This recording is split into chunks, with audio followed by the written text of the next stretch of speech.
Good morning, afternoon now. Good afternoon. Thank you for thank you for persevering with us. I'm hoping that we've figured it out now. Otherwise, I'm not quite sure how to get around it.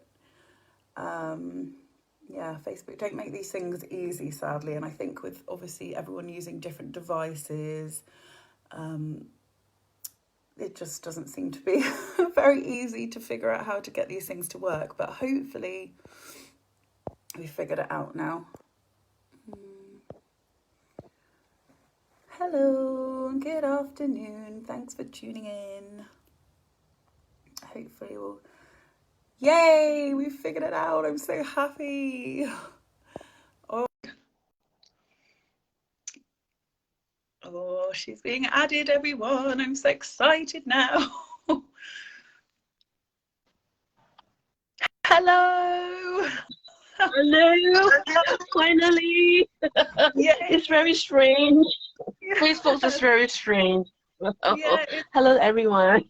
Finally. Yes, thank you so much for persevering and sticking with us because, yeah, it's just a pain, isn't it, Facebook? Facebook is a pain. Oh, it's so nice to see you. How are you feeling? Because obviously we had to postpone because you weren't well. I'm feeling fine, better now, because I had a sore throat on the day itself. So I actually took the ART test or RAT test, and it was thankfully negative, but just to play safe, I said, no, I need to, no, it's okay. Just let me rest for a while. Definitely, yeah. Oh, well, I'm glad that you're on the mend anyway. I feel like I've somehow got something as well now in my throat. It's typical. So I might be a bit croaky. Oh, no. Hopefully you'll do all the talking. So no, but I'm really, really glad to have you here. Did you have a good Lunar New Year? Yes, I had an excellent Lunar New Year. A lot of put your cup, use it a lot of food. That's my husband, by the way. Oh. he's trying to help. That should be okay. I'm trying to find a place to lean it on. This should be fine. Amazing. Yes. So you had plenty of food, did you? A lot of food. Okay, this thing's small. Let me go and try some. Okay. It's called the Joyce of technology. Yeah, this is I'm going to feel the same because we're on our phones. Everybody's watching. We've had to do it on our phones because it doesn't like computers and tablets seemingly. So yeah, we're trying to balance our phones. Right. So welcome everyone. Welcome to Joyce Chng here. Thank you so much, and we're excited to discuss Dragon Dancer and being an author and the Lunar New Year and everything around it. Yes, I've got my copy here. Got my copy. So this book is available on our Yes BB bookstore if you haven't already got it. It's available there, and I think there's a sneaky little discount actually that I noticed. So definitely now's the chance to get it, and it is just beautiful. You know, I'm a sucker for beautiful illustrations. Rarely would I say that the illustration, rarely would I say that the descriptive text kind of reflects the beautiful illustrations, but you have a wonderful way of describing things, and in this book it's just it just makes you feel like you're there, and you get a sense of, you know, Yao's feelings, and yeah, it's just a really, really good book, and yeah, highly recommend. Super descriptive. And anyway, let's get into it. So I'm going to start by asking you, Mm. how long have you been writing for? Good question. Professionally or semi-professionally, about 10 to 11 years. Yeah, I, amazing. it's up and on now. I started only writing like full time or like around 2006 to 7. That was Yeah. when I kind of I resigned from teaching. I was a teacher.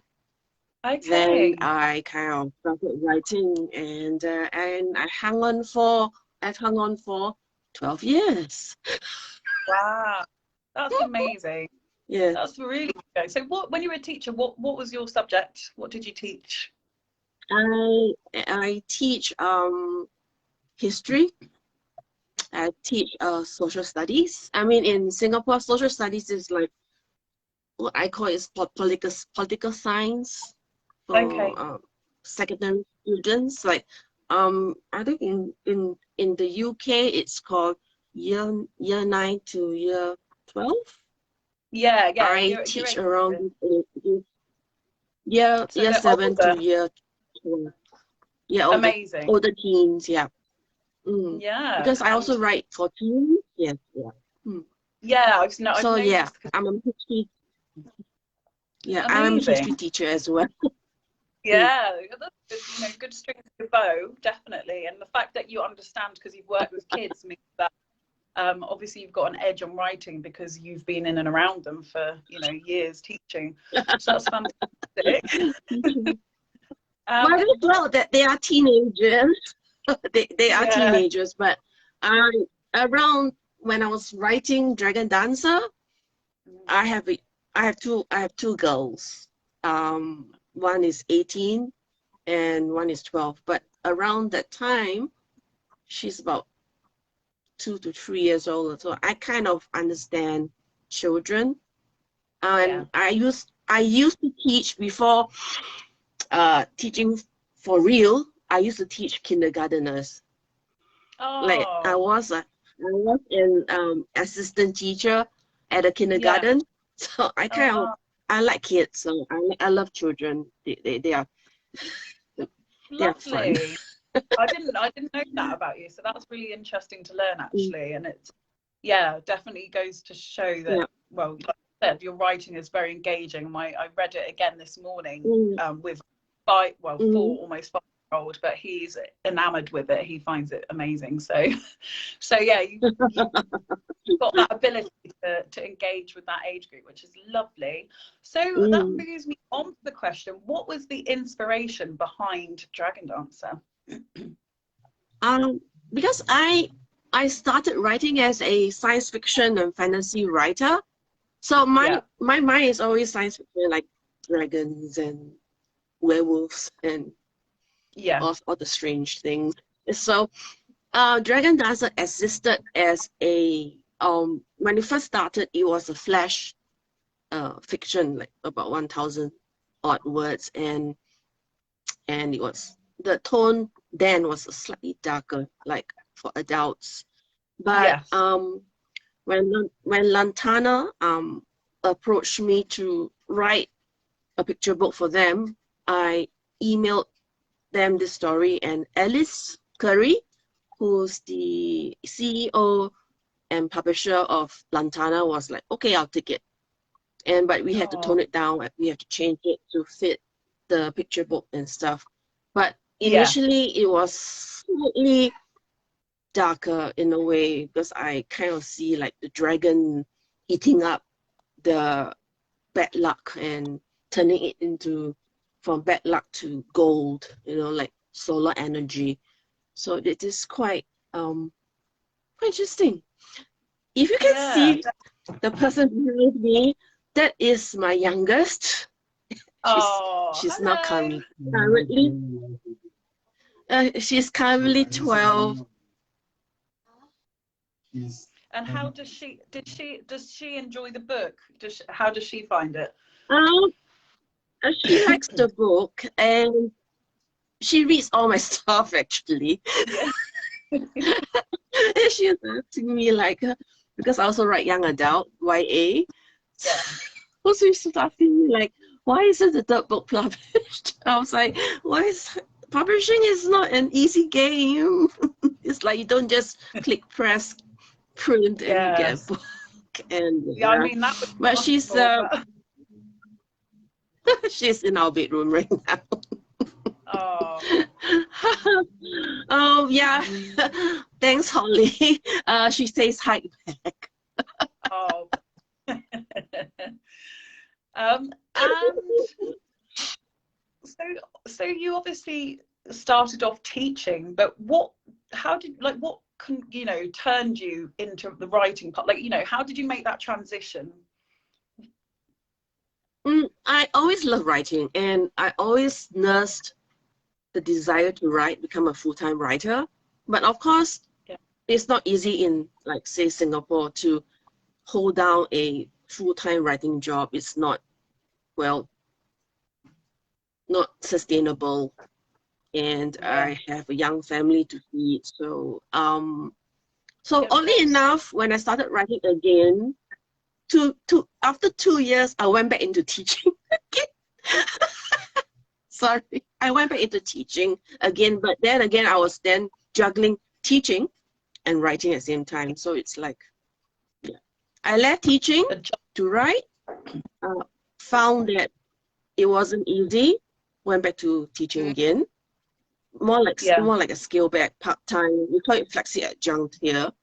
And while I was teaching in a way full-time, also writing at the same time. So I write at night because I have ever since the kids were born, the 2 girls were born, I have always write at night, because the night time is a time when I'm free or I have some space to write. Daytime, no.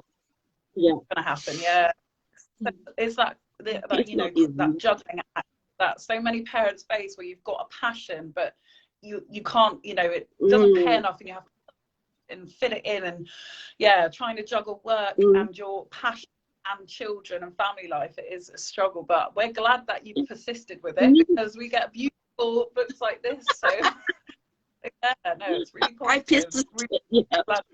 It's not easy. It's tiring, because after teaching, my brain is totally drained. It's a mental and physical kind of draining. But I still wrote. I don't know why I still wrote, because I think I've been. I was great. No, I'll be nuts. I just love to write. I mean, I just love to write. I just love to write. That's all. I mean, I want to write. Yeah, I love that. Can you hear me? Yeah. Yes, we can. We can hear you. Your passion shines through, and you can see that your passion for writing in the text very clearly. So that's really, really amazing. And so, is there any kind of real life character or experience that inspired Dragon Dancer, like in the character Yao? Like, did you know someone who was like that, or what's the inspiration behind it? I just wanted to write, I think, Yao the Dragon Dancer just popped into my mind. A young boy wanting to be a great dragon dancer like his grandfather, and learning how to overcome his own fears, his own self-doubt, to literally dance with the dragon. I mean, Shenlong the dragon. So I mean, Yao just popped into my mind. This young man, this young boy, who wanted to be a dragon dancer like his grandfather. So there's no as for real life inspiration, I love dragon dance. I love lion dance. So I actually watch, like, on my free time, spare time, I watch lion dance competitions, like on YouTube, where they have. Sadly, due to COVID, they have stopped live competitions, but they used to have lion dance competitions for a month and I like to watch them do that thing. So it's like lion dance and dragon dance. Lion dance and dragon dance are separate things, but sometimes I get people confused between lion and dragon. A dragon is that thing. A lion is that feline cat thing. Yeah, and it's got the one. It's cute and furry. And yeah.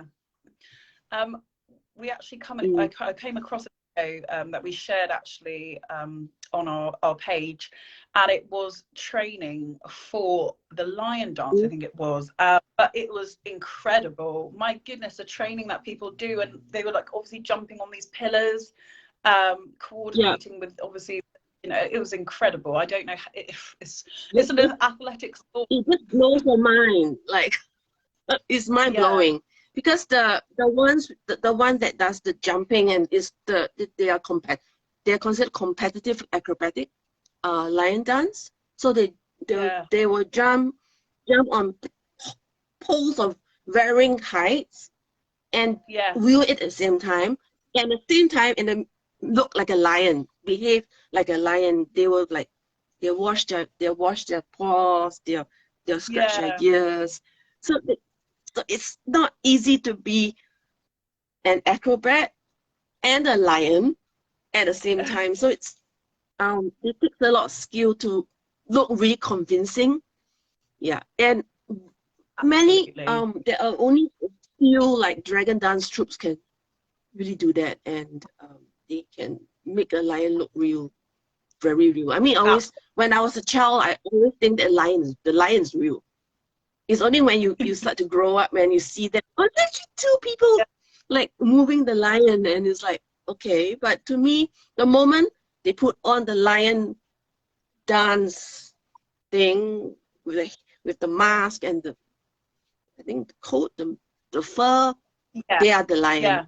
It is the lion, not two people under it. So it's like, I always think that the lion's real. Yeah. It was easy to believe that, especially like you said, as a young child, it's quite easy to believe. Charlotte, who is the co-founder of Yes BB, she commented because she went and saw lion dancers when they had a trip to Hong Kong, and it's absolutely incredible and very inspiring. I wish I had the skill to master something in that, you know, because they really, you know, dedicate themselves, don't they? You have to. So if that's the case, then we've got dragon dancer. Is there a lion dancer on the cards? Do you think there will be a book entitled Lion Dancer? I hope so. If I can pitch something to Lantana again, hopefully. Fingers crossed one day. But there are some books about lion dancing, and it's like interesting as well. But I hope I can write something about lion dancing next time, hopefully. That'll be in the near future. Yeah. Fingers crossed. Well, we're gonna nudge the ladies at Lantana and say that we'd love to have another something from Joyce. So please make it happen, because we'd love to have another. Please do. This is where Oh yes, it's outside your mother-in-law's flat. Yeah, they are loud. Lion dancing can be very loud, and it's quite good. I miss actual lion dancing right in front of me with the drums and the cymbals. I love this. Because of the COVID restrictions in Singapore, we're not allowed to have lion dancing and even dragon dancing.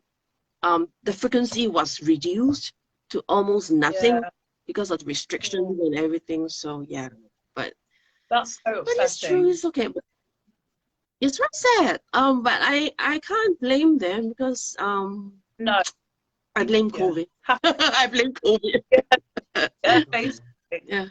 Yeah, definitely. But you mentioned about the drums and the cymbals there, and that's another something that echoes through the text in the book. You really embody that and are very descriptive about it.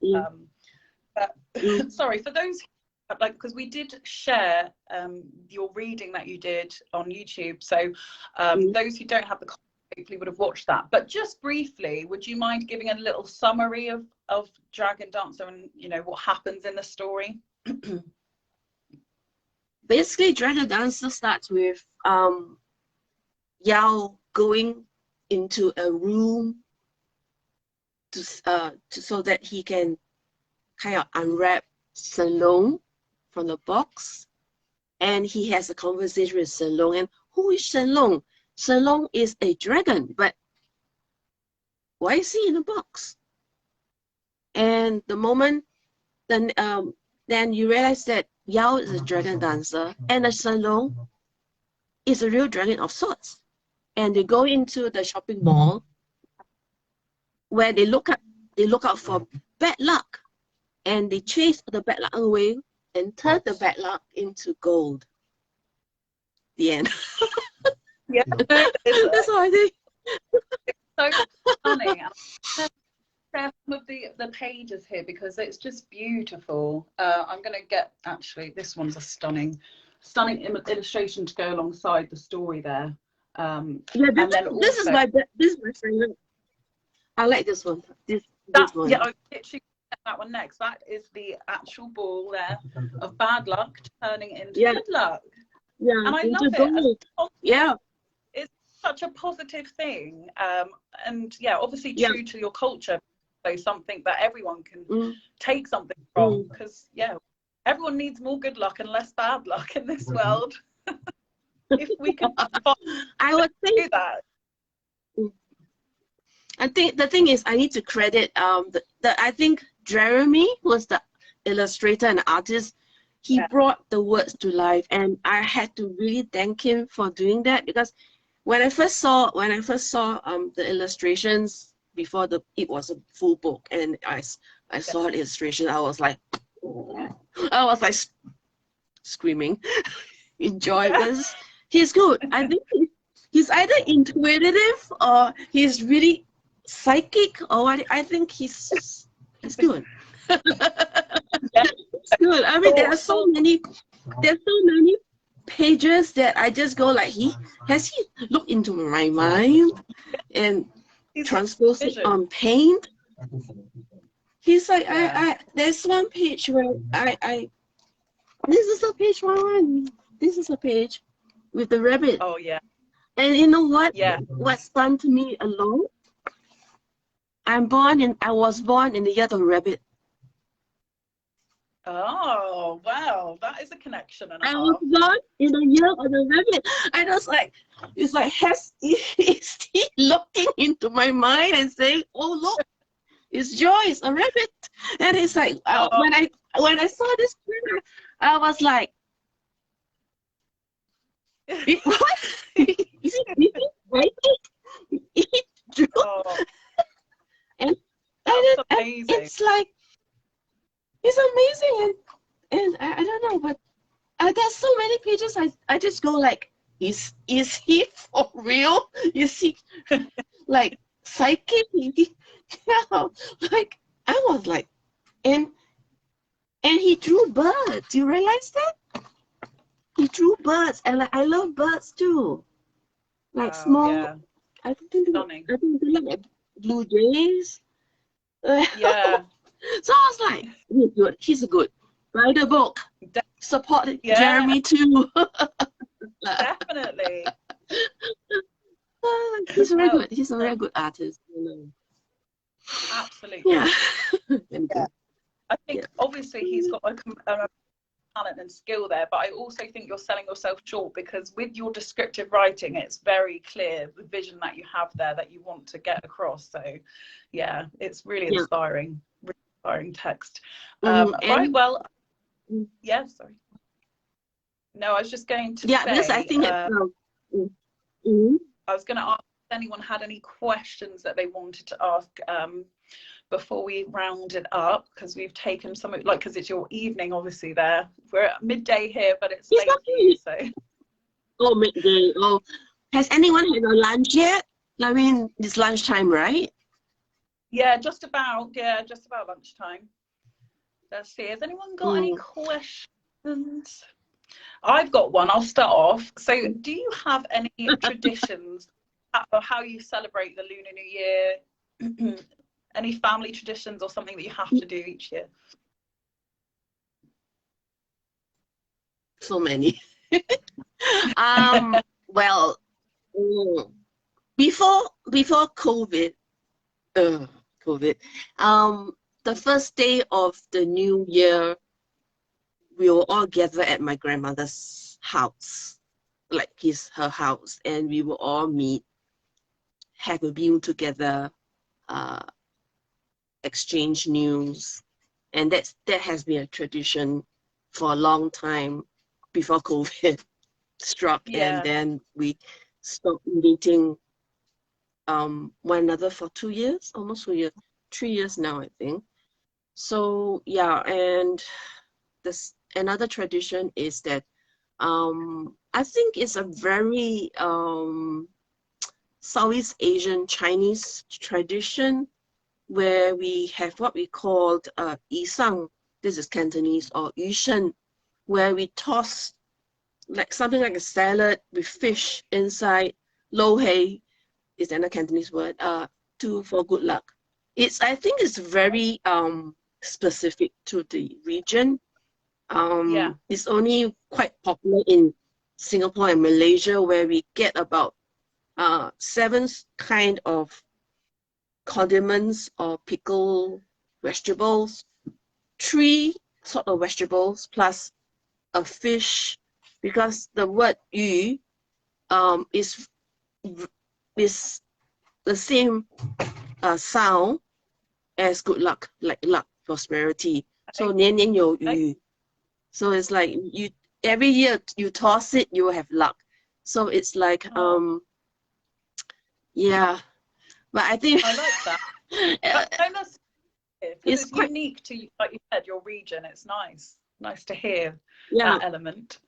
But the thing is, lovely. I think the Chinese in various areas will have their own specific regions, and adding on to our own, like regional, is the traditions passed down from our Chinese forebears, because my grandparents and I think our ancestors migrated from China to settle down in Singapore. So they brought their own specific cultural traditions as well. So on top of lo hei, yisang, tossing the fish, we also have traditions. To me, it's like a natural thing, like, because I think it's northern or something. We'll eat something called tang yuan, like glutinous rice dumplings on yesterday. Actually, is the 15th day of the Lunar New Year, the last day. Yeah, it's the last day of celebration, not the last day. We celebrate with the ball, rice ball, because for us, the rice ball or anything round means reunion. Everyone gather around the table as a family to enjoy togetherness. Yeah. I love them. I love finding out the meanings of these things. And we actually tried some of the glutinous rice balls for the first time.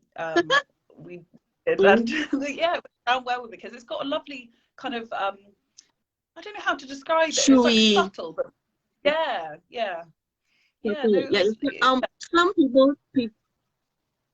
Some people prefer to have fillings inside, like peanut or sesame seed paste. Some people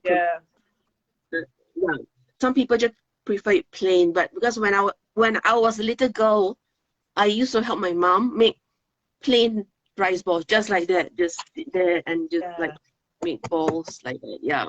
But now with technology and people start to get more frozen stuff, like you can just get frozen rice balls from the supermarket, tossed inside a pot with water, and that's it. Voila, you have instant rice balls. But we used to make our own. Yeah. Oh, Holly said, do you have? Holly asked a question. Do you have Yeah. a favorite passage from the book? I have a lot. Okay. This is one of the interesting page, and this is a very exciting page. And when I was doing the launch, the first launch for this book, everyone loved it. The little boys in the crowd loved it. So it says, Oh. "Dance, dance, dance." Sir Long's voice was a sound of a thunderstorm. He circled the foyer of the shopping mall, claiming his territory, sniffing out the bad luck like a hunting hound. That's one of my favorite passages. There are many passages. Sorry for the meowing. That's my cat. Love that. No. She wants me to. Oh, Mm. She heard you talking about fish. Yeah. Oh. She wants me to go to bed as well. I think it's around the time she'll hurt me to bed. Yeah, she would. Oh. Oh. Oh. She doesn't like that. She's an old kitty now. She's about 12. Wow. Yeah. But she doesn't like to. She's asking me to go to bed. We need to see the cat again. This cat is a very nervous cat. So, and she doesn't like to be. Stop manhandling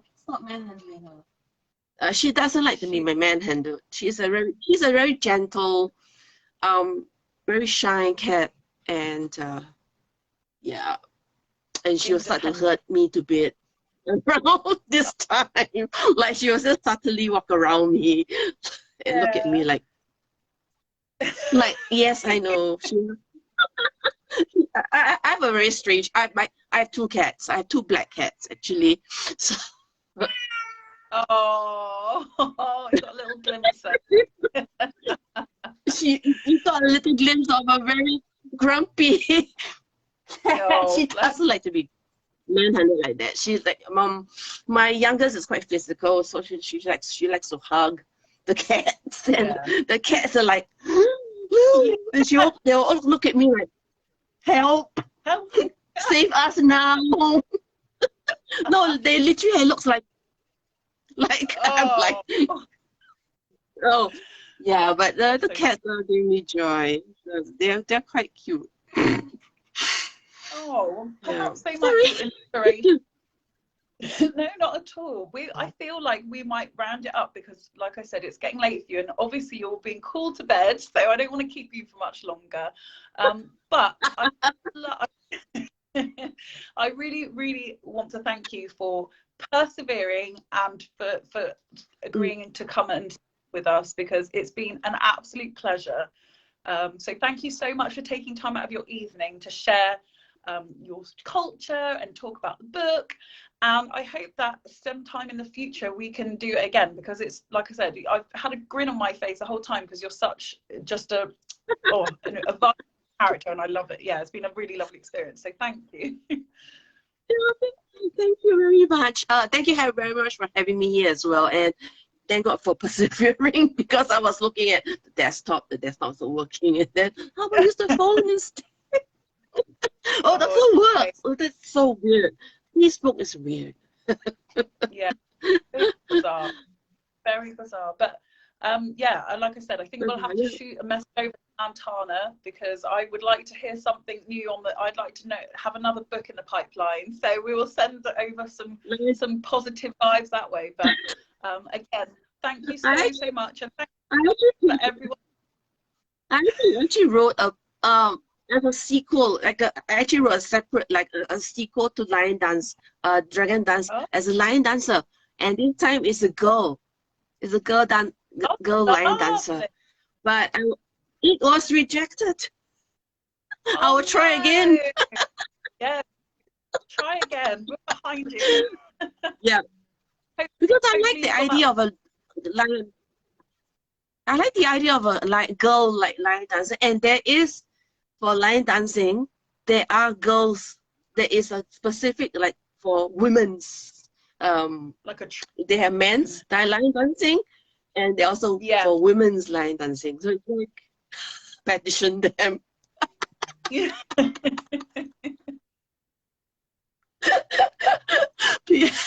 I will try again. Maybe I'll approach. I will thank you very much. I'll probably approach like Alice again. Can we do this, please, please, please, line dancing? Yeah. Please do. Oh, so much. Thank you. Thank you, Jess. Thank you, Jess. Yeah. Thank you, everyone who's joined in the conversation. And I hope you have a good and restful day. And I wish to say a belated Kong Hei Fa Choi. Happy New Year. Thank you, and to you. Thank you so much. Thanks. Thank you.